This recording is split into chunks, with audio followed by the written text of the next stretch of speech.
जय श्री कृष्णा, राधे राधे मित्रों। मैं हूँ रोहित और बात करेंगे श्रीमद् भागवत पुराण के तृतीय स्कंद के बारे में, ब्रह्मा जी की उत्पत्ति। श्री मैत्री जी ने बताया कि आदि देव श्री शंकर भगवान पाताल लोक में विराजमान थे। सनत कुमार ऋषियों ने परम पुरुषोत्तम ब्रह्मा का तत्व जानना चाहा। उस समय शेष जी अपने आश्रय स्वरूप भगवान की मानसिक पूजा कर रहे थे, जिनका वेद वासुदेव के नाम से निरूपण करते थे। उनके कमल रूपी नेत्र बंद थे। प्रश्न करने पर सनत कुमार ऋषियों के आनंद हेतु उन्होंने अंध खुले नेत्रों से ऋषियों को देखा। सनत कुमारों ने बार बार प्रेम से बिहल बाणी में उनकी लीलाओं का गुणगान किया। भगवान शंकर निर्वृत्ति प्रायण सनत कुमार जी को यह भागवत सुनाया था। सनत कुमार जी ने इसे सांख्ययान मुनि को सुनाया था। श्री सांख्ययान मुनि ने अपने अनुज शिष्य पराशर जी को और बृहस्पति जी को सुनाया था। पुलत्स्य मुनि के कहने पर दयालु श्री पराशर जी ने आदि पुराण को मुझे सुनाया था। वही पुराण अब मैं सुनाता हूँ। समस्त गुणों को प्रकाशित करने वाले उस सर्वलोक कमल पुष्प में विष्णु भगवान ही अंतर्यामी रूप में प्रविष्ट हो गए। तब बिना पढ़ाए ही स्वयं समस्त वेदों को जानने वाले वेद मूर्ति श्री ब्रह्मा जी प्रकट हुए, जिन्हें स्वयं भू कहा जाता है। चारों दिशाओं में दिखने हेतु ब्रह्मा जी के चार मुख हो गए। ब्रह्मा ने आदि देव भगवान की खोज करने के लिए कमल की नाल के छिद्र में प्रवेश कर जल के अंत तक ढूंढा, परंतु भगवान उन्हें कहीं भी नहीं मिले। ब्रह्मा जी ने अपने अधिष्ठान भगवान को खोजने में 100 वर्ष व्यतीत कर दिए। अंत में ब्रह्मा जी ने समाधि लगा ली। इस समाधि द्वारा उन्होंने अपने अधिष्ठान को अपने अंतःकरण से में प्रकाशित होते हुए देखा। उस समय कोई आश्रय है या नहीं, इस संदेह को कमल नाल के द्वारा उसका मूल खोज रहे थे। तब उस स्वरूप को ब्रह्मा जी ने अपने अंतःकरण में देखा। शेष जी की सैया पर पुरुषोत्तम भगवान अकेले लेटे हुए दिखाई दिए। ब्रह्मा जी ने पुरुषोत्तम भगवान की स्तुति की। उन्होंने पुरुषोत्तम भगवान से सृष्टि रचने का आदेश प्राप्त किया और कमल के छिद्र से बाहर निकलकर कमल कोश पर विराजमान हो गए। इसके बाद संसार की रचना पर विचार करने लगे। अब ब्रह्मा जी की 10 प्रकार की सृष्टि की रचना। ब्रह्मा जी ने उस कमल कोश के 3 विभाग भूम भुआ स्वा किए। निष्काम करने वालों को महातप जन सत्यलोक रूपी ब्रह्मालोक की प्राप्ति होती है। 10 प्रकार की सृष्टियों के नाम: महत्व की सृष्टि, अहंकार की सृष्टि, भूत सर्ग की सृष्टि, इंद्रियों की सृष्टि, सात्विक सृष्टि, अविद्या की सृष्टि, बेकृत की सृष्टि, त्रिय योगी की सृष्टि, मनुष्यों की सृष्टि, देव सर्ग बेकृत की सृष्टि, महतत्व की सृष्टि। भगवान की प्रेरणा से संत आदि गुणों में विषमता होने ही इसका गुण है। अहंकार की सृष्टि, इसमें पृथ्वी आदि पंचभूत एवं ज्ञानेन्द्रिय और कर्मेंद्रिय की उत्पत्ति होती है। भूत सर्ग की उत्पत्ति, इसमें पंचमहाभूतों को उत्पन्न करने वाला तन्मात्र वर्ग रहता है। अब इंद्रियों की सृष्टि, यह ज्ञान और क्रियाशील शक्ति से उत्पन्न होती है।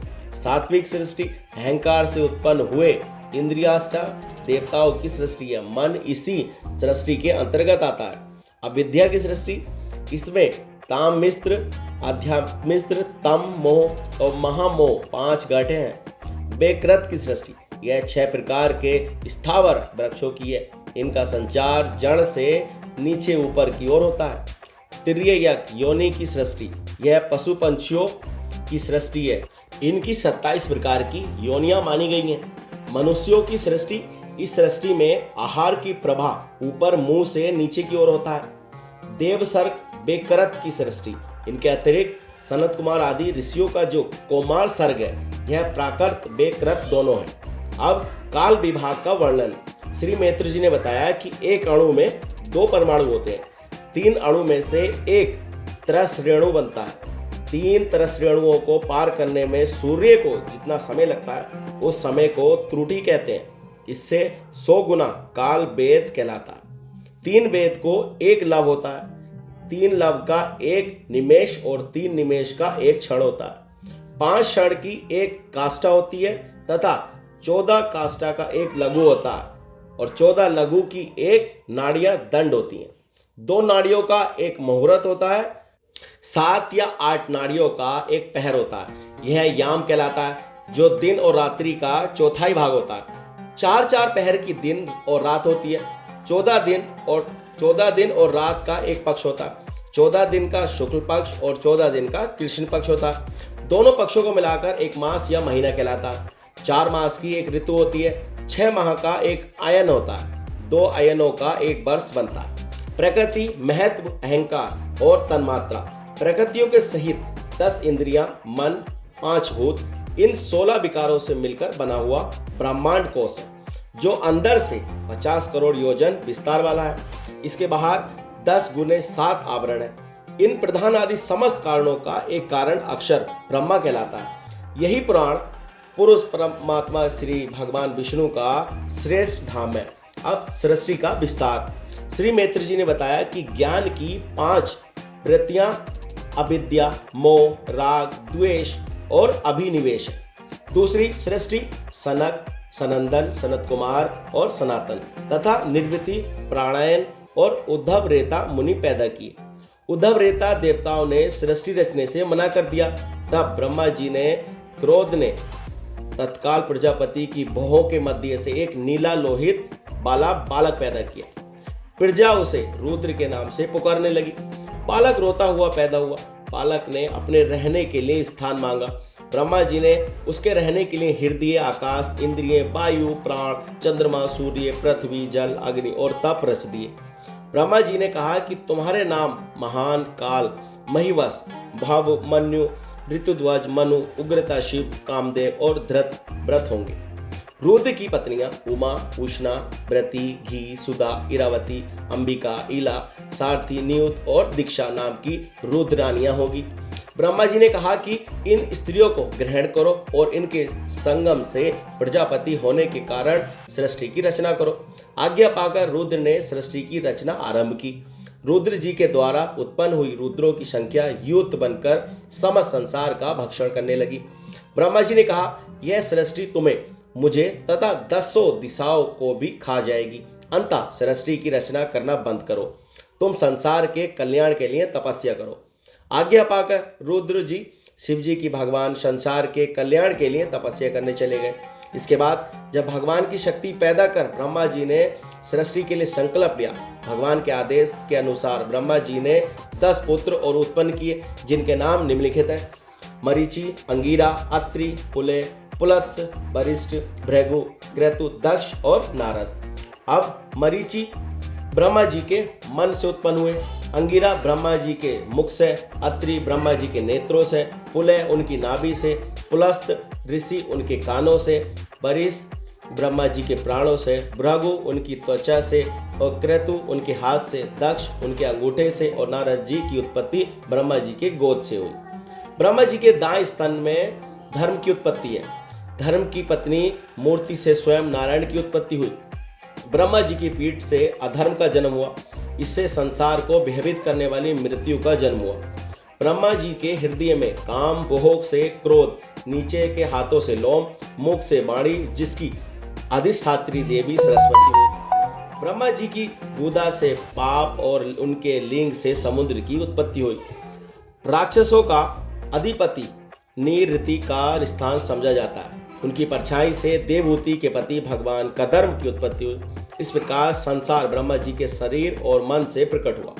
श्री मैत्र जी ने बताया, ब्रह्मा जी की कन्या परम सुंदरी थी। ब्रह्मा जी की कन्या के लिए स्वयं ब्रह्मा जी के मन में काम मोहित हो गया था। आगे आगे कन्या दौड़ रही थी और पीछे पीछे ब्रह्मा जी दौड़ रहे थे। उनके पुत्रों ने जब यह दृश्य देखा तो वे बोले, पिताश्री, आप काम वासना के वेग को नहीं रोक सके तथा आप पुत्र गमन जैसे दुस्तर पाप को करने जा रहे थे। पुत्रों ने ब्रह्मा जी को समझाकर रोका। ब्रह्मा जी ने इस शरीर का परित्याग कर दिया। इस शरीर त्याग करने से कोहरा उत्पन्न हुआ। ब्रह्मा जी ने दूसरा शरीर धारण किया। ब्रह्मा जी ने देखा कि मेरे 10 पुत्रों से सृष्टि का विस्तार नहीं हो रहा। वे इस पर विचार कर ही रहे थे कि उसी समय अचानक उनके शरीर के 2 भाग हो गए। एक भाग को ब्रह्मा और दूसरे भाग को काया कहते हैं। उन दोनों भागों में से एक स्त्री का जोड़ा और दूसरा पुरुष का जोड़ा उत्पन्न हुआ। पुरुष स्वयंभू मनु कहलाए और स्त्री सतरूपा कहलाई। शतरूपा स्वयंभू की पत्नी के नाम से प्रसिद्ध हुई। तभी से मिथुन धर्म स्त्री पुरुष संभोग से प्रजा की उत्पत्ति होने लगी। स्वयंभू मनु से उनकी पत्नी शतरूपा के 5 संतानें हुई, जिनमें प्रियव्रत और उत्तानपाद नाम के 2 पुत्र थे और आकुति, देवहूति और प्रसूति नाम की 3 पुत्रियां थीं। स्वयंभू मनु ने आकुति का विवाह रुचि प्रजापति के साथ किया। देवहूति की शादी कदम ऋषि के साथ हुई और प्रसूति दक्ष प्रजापति के साथ विवाही गई। इन 3 स्त्रियों की संतानों से सृष्टि बढ़ती चली गई। अब बराह अवतार भगवान की कथा। ब्रह्मा जी ने स्वयंभू मनु से इच्छा प्रकट की थी कि आप अपनी स्त्री शतरूपा से गुणवान संतानों की उत्पत्ति कीजिए। स्वयंभू मनु ने कहा, मैं आपकी आज्ञा का पालन अवश्य करूंगा, परंतु इस संसार में मेरे और मेरी भाभी संतान के रहने के स्थान का तो प्रबंध कीजिए, क्योंकि जीवों के रहने का स्थान तो पृथ्वी है और वह प्रलय के समय से आज तक जल में समाई हुई है। इसलिए पहले आप पृथ्वी को जल से बाहर निकालने का प्रबंध कीजिए। श्री मैत्र जी ने बताया कि जब ब्रह्मा जी जल में डूबी हुई पृथ्वी को देखकर अपने मन में विचार कर रहे थे कि पृथ्वी को जल से बाहर कैसे निकाला जाए, तो उसी समय ब्रह्मा जी के नास छिद्र से अचानक अंगूठे की लंबाई के बराबर का एक बड़ा शिशु निकला। ब्रह्मा जी के देखते देखते क्षण भर में वह हाथी के बराबर बड़ा हो गया। ब्रह्मा जी विचारने लगे कि इस शुकर के रूप में यह कौन प्राणी पैदा हो गया। उन्होंने सोचा कि अवश्य ही यज्ञ मूर्ति भगवान हमें मोहित कर रहे हैं। शुकर रूपी भगवान जल को सूंघ कर पृथ्वी को खोजने के लिए जल में प्रवेश कर गए। भगवान ने जल में पृथ्वी को देखा तो उन्होंने पृथ्वी को अपनी दाढ़ों पर रखकर रसातल से ऊपर उठाकर लाने लगे, तो रास्ते में उन्हें हिरणाक्ष नाम का एक दैत्य मिला। वह हाथ में गदा लेकर भगवान पर टूट पड़ा। तब यज्ञ मूर्ति भगवान ने सुदर्शन चक्र तथा करतल से उस राक्षस का वध कर दिया। हिरणाक्ष के रक्त से उनकी कनपटी और थूथनी भीग जाने से वह बहुत ही भयंकर दिखाई देने लगे थे। भगवान बराह अवतार रूप में अपने दांतों की नोक पर पृथ्वी को धारण करके जल से बाहर निकले। बराह रूपी भगवान को देखकर ब्रह्मा जी और मरीचि आदि को विश्वास हो गया कि ये भगवान ही हैं। उन्होंने वेद के श्लोकों से भगवान की स्तुति की। यज्ञ मूर्ति बराह रूपी भगवान ने पृथ्वी को जल के ऊपर उचित स्थान पर स्थापित कर दिया। भगवान अपनी योग माया के संतवादी गुणों से यह सारा संसार मोहित कर रहे हैं, आप इसका कल्याण कीजिए। ब्रह्मा जी से इतना कहकर वह अंतर्ध्यान हो गए। अब दीति का गर्भ धारण। श्री सुखदेव जी ने बताया कि मरीचि के पुत्र का नाम कश्यप था। कश्यप जी की पत्नी का नाम दीति था। कश्यप जी के 13 कन्याएं हुई जो दक्ष प्रजापति को ब्याई गई। एक बार दक्ष की पुत्री दीति ने कामदेव से उत्तेजित होकर अपने पति कश्यप जी से सायंकाल के समय पुत्र की इच्छा से कामदेव को शांत करने के लिए कहा। उस समय कश्यप जी की खीर की आहुतियों द्वारा असृजित भगवान यज्ञपति को आराधना कर अग्निशाला में बैठे हुए कर रहे थे। दीति ने कश्यप जी को वेश्याओं की तरह मजबूर किया, क्योंकि उनके ऊपर वासना का भूत सवार था। दीति ने उनके कपड़े फाड़ डाले और संभोग के लिए विवश करने लगी। कश्यप जी ने दीति को बहुत समझाने का प्रयत्न किया और कहा कि यह समय राक्षसों का है। इस समय भगवान शिव अपने गणों के साथ इधर उधर घूमते रहते हैं। उन्होंने दीति को ज्ञान दृष्टि से बहुत समझाया, परंतु दीति पर इसका कोई प्रभाव नहीं पड़ा। विवश होकर कश्यप जी को दीति के साथ संभोग करना पड़ा। वे अंत में दीति से बोले, तुम्हारे 2 जुड़वे राक्षस वृत्ति वाले बालक होंगे। तुम्हारी कोख में बड़े ही अमंगलकारी और अधर्म बालकों का गर्भ स्थापित हुआ है। ये दोनों बालक बड़े ही भारी राक्षस बनेंगे। इनके अत्याचारों से कुपित होकर भगवान अवतार लेकर इनका वध करेंगे। इनमें से एक के 4 पुत्र होंगे। आपका उनमें से एक पौत्र भगवान का बड़ा भारी भक्त होगा। उस पौत्र को भगवान श्री हरि प्रत्यक्ष दर्शन देकर कृतार्थ करेंगे। उसका नाम इस सृष्टि में सदैव के लिए अमर हो जाएगा। दीति ने कश्यप जी के वीर्य को 100 वर्ष तक अपने पेट में रखा। भगवान के 2 पार्षदों जय और विजय ने दीति के गर्भ में प्रवेश किया। देवता बहुत घबरा गए और डर के मारे हाहाकार करते हुए भगवान से प्रार्थना करने लगे। कुछ समय बाद दीति के गर्भ से 2 जुड़वा भाई पैदा हुए। उनमें से एक का नाम हिरण्यकश्यपु और दूसरे का नाम हिरण्याक्ष रखा गया। अब ब्रह्मा जी द्वारा अन्य प्रकार की सृष्टि। श्री सूत जी ने बताया कि श्री नारायण देव ने ब्रह्मा जी के शरीर में प्रवेश किया। इस प्रकार ब्रह्मा जी ने अपने द्वारा निश्चित की हुई नाम वाली नाम रूपी मई के अनुसार लोकों की रचना की। भगवान के कहने पर ब्रह्मा जी ने तनों में काम कुलुषित शरीर त्याग दिया। इससे भूख और प्यास की उत्पत्ति हुई। ऐसी रात्रि रूप प्रकट हुई कि जिसको यज्ञ राक्षसों ने ग्रहण किया। वे बोले कि ब्रह्मा जी को खा जाओ। यह बोलने वाले यक्ष कहलाए और रक्षक मत करो, ऐसा बोलने वाले राक्षस बने। बाल गिरे बोलने वाले वे सब आही हुए, हाथ पैर सिकुड़ कर चलने पर सर्प और नाग बने।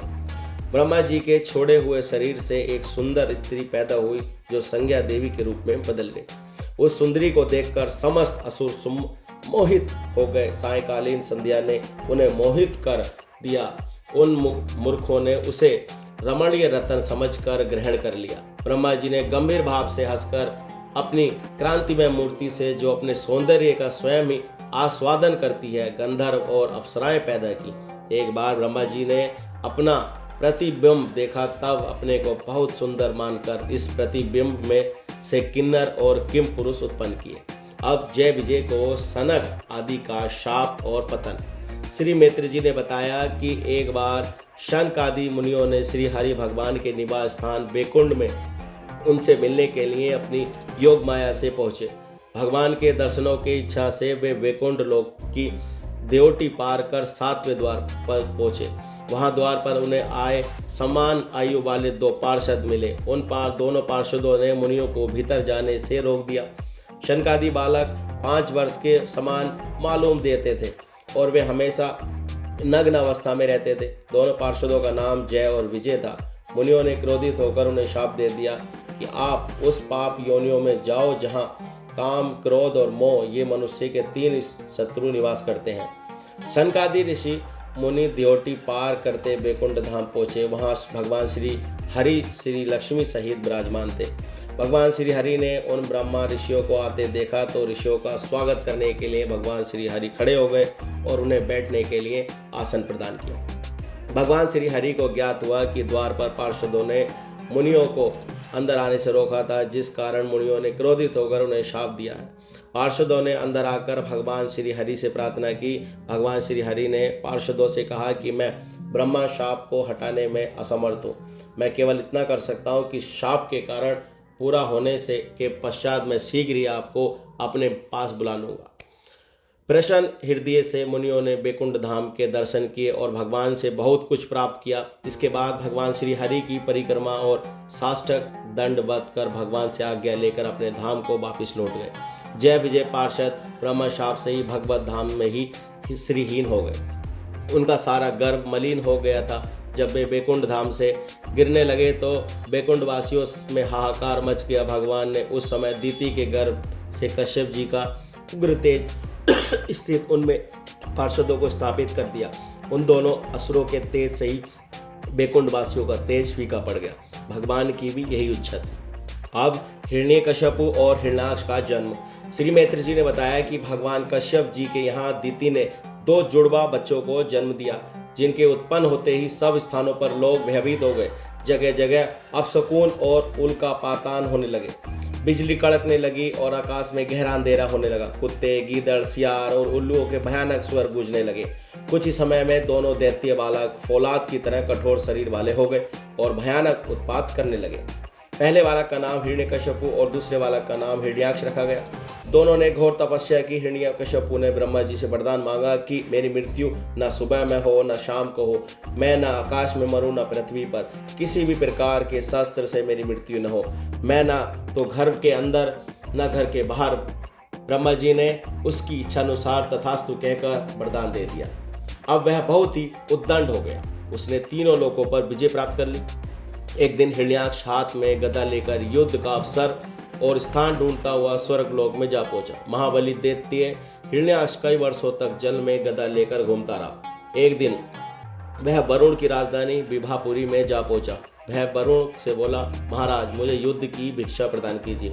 वरुण ने उसे समझाया बुझाकर कहा कि भगवान पुराण पुरुष के अतिरिक्त और कोई तुम्हें युद्ध में संतुष्ट नहीं कर सकता।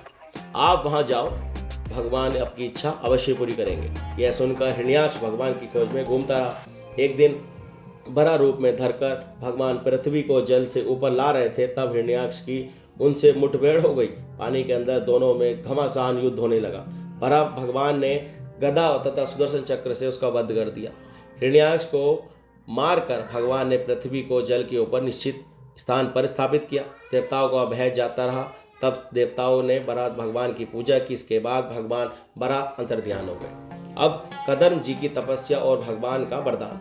श्री मैत्र जी ने बताया कि स्वयंभु मनु के पुत्र प्रियव्रत और उत्तानपाद ने 7 द्वीपों का धर्म पूर्वक पालन किया। स्वयंभु मनु ने अपनी पुत्री देवहूति का कदर्म प्रजापति के साथ विवाह कर दिया। देवहूति के योग लक्षण यम आदि से संपन्न हुए थे। ब्रह्मा जी ने कदर्म जी को आज्ञा दी कि तुम सृष्टि के लिए संतानें उत्पन्न करो। यह सुनकर कदर्म जी तपस्या करने चले गए। उन्होंने 10,000 वर्ष तक तपस्या की। तपस्या से लौटकर आने पर भगवान ने कदर्म जी को दर्शन दिए और उनकी खूब प्रशंसा की। भगवान ने कदर्म जी से कहा, प्रियवर, तुम्हारे से मिलने के लिए महाराज स्वयंभु मनु अपनी पत्नी शतरूपा के साथ यहाँ आए हैं। उनकी एक कन्या शयाल लोचना जो गुणों से भरपूर है, इस समय विवाह के योग्य है। तुम उस कन्या से विवाह कर लेना, वह तुम्हारी खूब सेवा करेगी। उससे तुम्हें 9 कन्याएं प्राप्त होंगी। तुम्हारी वे पुत्रियां मरीचि आदि ऋषिगणों से विवाह करके पुत्र उत्पन्न करेंगी। भगवान ने कहा, महामुने, मैं भी अपने अंश रूप में तुम्हारे वीर्य द्वारा तुम्हारी पत्नी देवहूति के गर्भ से जन्म लेकर सांख्य शास्त्र की रचना करूंगा। इतना कहकर भगवान अंतर्ध्यान हो गए। महाराजा स्वयंभु मनु महारानी शतरूपा के साथ स्वर्ण जड़ित रथ पर सवार होकर बिंदु सरोवर पर पहुंचे। कदर्म जी ने उनका स्वागत किया तथा आदरपूर्वक उन्हें बैठने के लिए आसन पर प्रदान किया। अब देवहूति के साथ कदर्म प्रजापति का विवाह। महाराजा स्वयंभु मनु ने कदर्म जी से कहा, यह मेरी पुत्री देवहूति है, जो प्रियव्रत और उत्तानपाद की बहन है।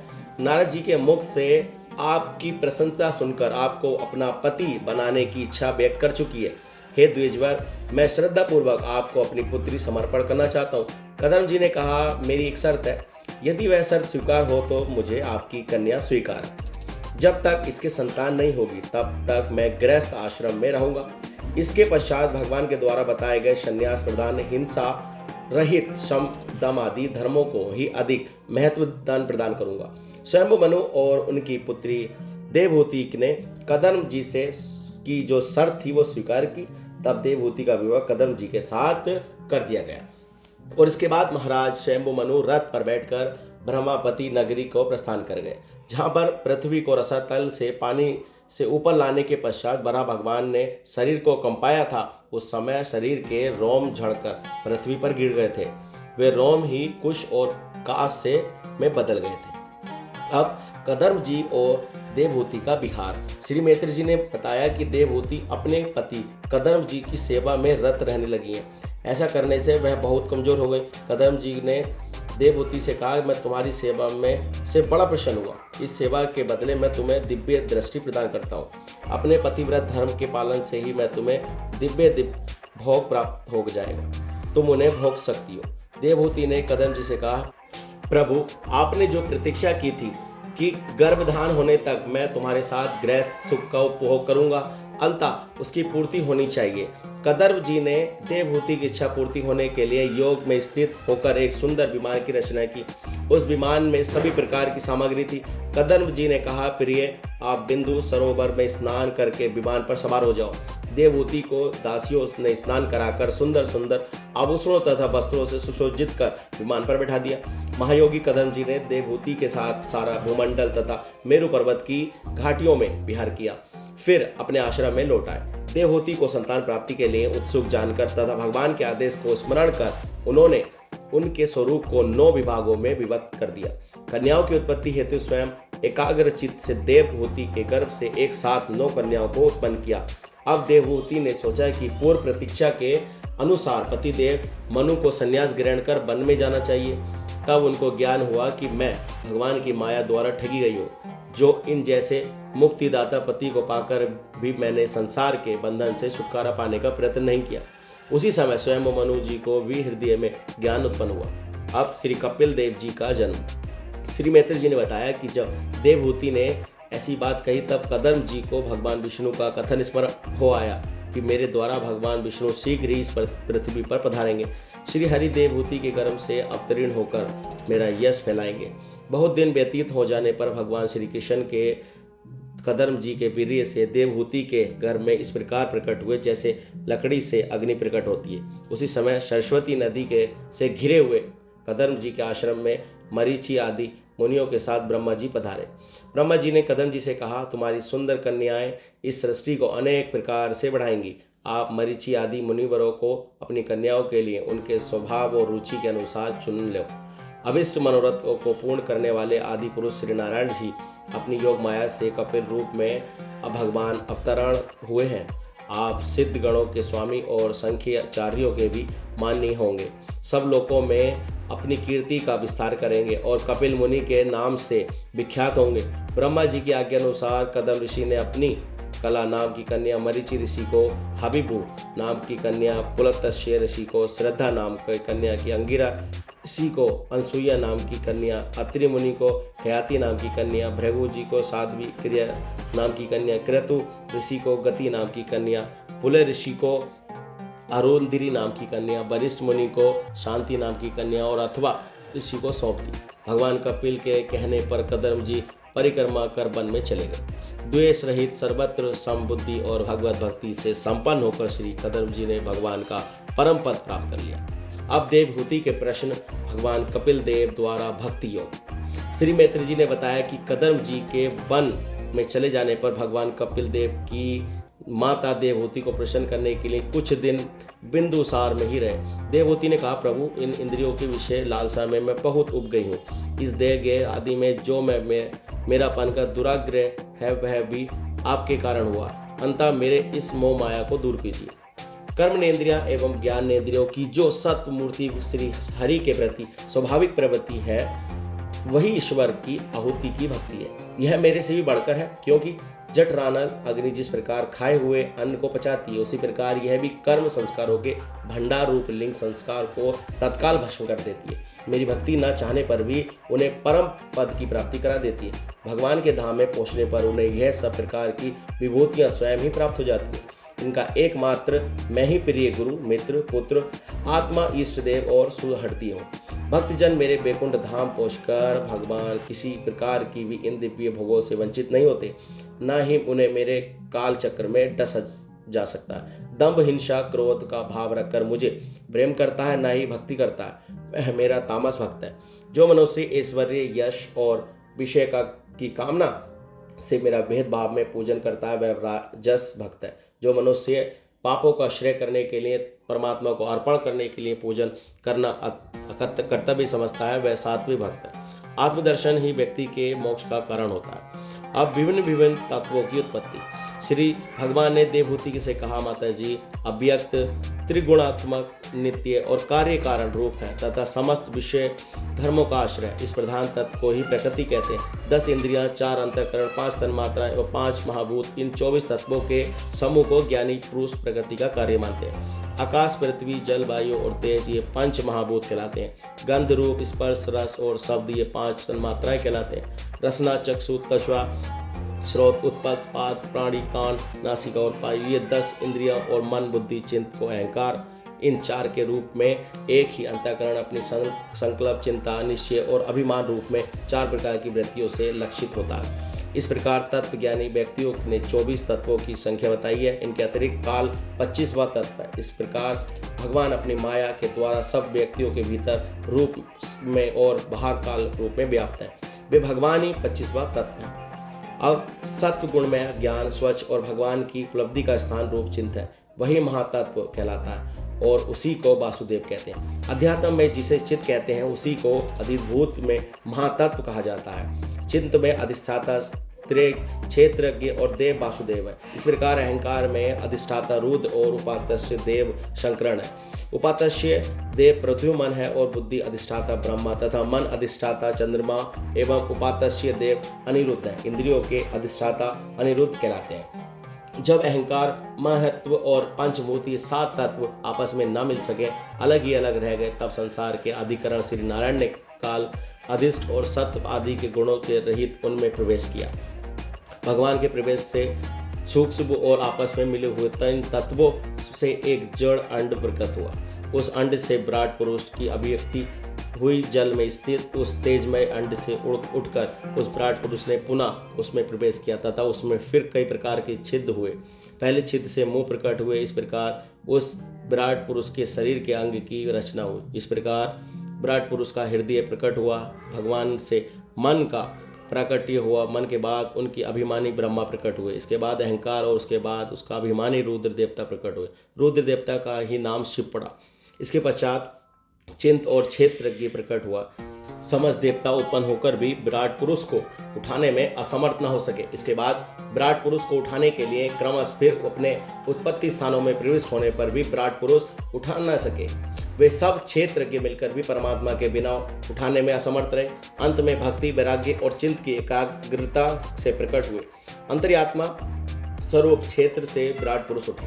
अब मनुष्य योनि को प्राप्त हुए जीव की गति का वर्णन। जब जीव मनुष्य योनि में जन्म लेता है तो पुरुष के वीर्य कण स्त्री के अंदर उदर में प्रवेश करते हैं। पहले दिन स्त्री के रज से मिलकर एक रूप कलगल बनता है। 5 दिन के बाद यह बूंद बूंद रूप को हो जाता है। 10 दिन के बाद बेर के बराबर कठिन हो जाता है और इसके बाद मांसपेशियां अंडे के रूप में परिणित हो जाती हैं। इस 1 महीने से सिर निकल आता है। 2 माह में हाथ पांव अपना स्थान ग्रहण कर लेते हैं। तीसरे माह में नख, रोम, अस्थि, चर्म, स्त्री पुरुष के चिन्ह के और अन्य छिद्र उत्पन्न हो जाते हैं। चौथे माह में भूख प्यास लगने लगती है। छठे माह में झिल्ली से लिपट कर वह दाहिनी कोख में घूमने लगता है। माता के खाए हुए अन्न से उसकी सब धातुएं पुष्ट होने लगती हैं। वह कोमल जीव तो होता ही है। गर्भ के भूखे कीड़े उसके अंग प्रत्यन नोचते रहते हैं। कलेश के कारण वह दुखी रहता है। वह जीव माता के गर्भाशय में झिल्ली से लिपटा हुआ और हाथों से घिरा रहता है। उसका सिर पेट की ओर तथा पीठ और गर्दन कुंडलाकार मुड़े रहते हैं। 7वें माह में ज्ञान शक्ति उत्पन्न होने लगती है। वह हाथ जोड़कर उस प्रभु की स्तुति करता है जिसने माता के गर्भ में डाला। जठर अग्नि से पेट से उत्पन्न शब्द रहता है। 10वें माह में जीव गर्भ के अधोमुख बालक को प्रसव काल की वायु बाहर आने के लिए धकेल देती है। नीचे सिर करके बड़े कष्ट से बाहर निकलता है। बाहर आने पर उसकी पूर्व स्मृति नष्ट हो जाती है। पृथ्वी पर माया के रुधिर और मूत्र में पड़ा हुआ बालक झटपटाता है। गर्भवास का सारा ज्ञान नष्ट हो जाता है। उसकी त्वचा कोमल रहती है। उसे मच्छर, खटमल आदि काटते रहते हैं। रोने के सिवा वह कुछ नहीं कर सकता। इसी प्रकार बाल्य और पौगंड अवस्थाओं के दुखों को भोगता हुआ वह युवा अवस्था में प्रवेश करता है। उस समय इच्छित भोग प्राप्त नहीं होता तो वह शोकाकुल हो जाता है। अविद्या और कर्म के सूत्र में बंधा रहने के कारण तरह तरह के कर्म करता रहता है, जिसमें बंध जाने के कारण वह बार बार संसार चक्र में पड़ना लगता है।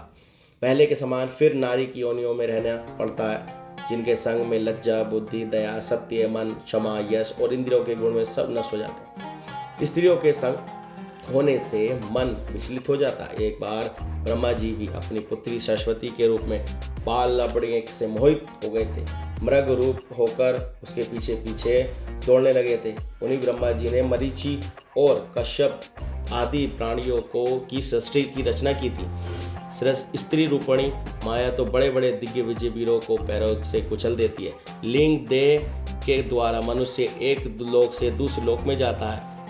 इसके अपने कर्मों के कारण भोगता है। फिर किसी के अनुसार उसकी मृत्यु होकर उसके साथ साथ दूसरी योनि में जन्म लेता है। इसलिए मनुष्य को सदैव भगवान की भक्ति में रम कर जन्म मरण के चक्कर में मुक्त होना अवश्य है। तो साथियों, ये था श्रीमद् भागवत महापुराण का 3 स्कंद। उम्मीद है आपको पसंद आया होगा। चलिए मिलते हैं 4th स्कंद में, और तब तक अपना ख्याल रखिए, सुरक्षित रहिए। जय श्री कृष्णा, राधे राधे।